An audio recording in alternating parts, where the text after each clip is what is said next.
Hi guys, welcome back to another tutorial video. So in the following video I will guide you to connect your Apple Watch to your iPhone. Now if you don't know how to connect your Apple Watch to your iPhone, then this is the video for you, so simply watch the video till the very end. So let's get started, but before that make sure to subscribe to our channel and like the video. So to connect your Apple Watch to your iPhone, you need to simply make sure that your iPhone is fully charged and it is available for connection. So you may click on the option of tick. Now you may set it up from here. You may select the option of English and choose the country where you are from, or you may simply go on the option of watch or the app on your watch. So it is an inbuilt app and you will find it on the device. So click on the option of watch, and here it says start pairing. So you'll see the option of start pairing. So you simply click on start pairing, and here it will say, you'll see the option of setup for myself or setup for family. So if you are setting it up for your family member, then click on the option of setup for family, and if you are setting it up for yourself, then click on the option of setup for myself. Now you may hold your Apple Watch up to the camera and you may connect it automatically, but if you want to do it manually, click on the option of pair Apple Watch manually, and here you will see the option or the devices available to pair. So you may click on the option of eye icon on your Apple Watch to view its name, and you may tap on the corresponding name below.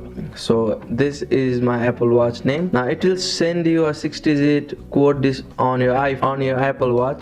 So as you can see, the code has appeared on my Apple Watch. Now I need to enter this 6-digit code on my iPhone. So I'll simply enter the code and it takes you to the next page automatically. So it may take some time. So as you can see that it also keeps on loading. Now it may take some few minutes to pair your Apple Watch. It shows that the Apple Watch have been paired. Now you may set up Apple Watch and you may click on the wrist preference or so. So that's it. Thank you for watching the video. Please don't forget to like the video and subscribe to our channel. Thank you.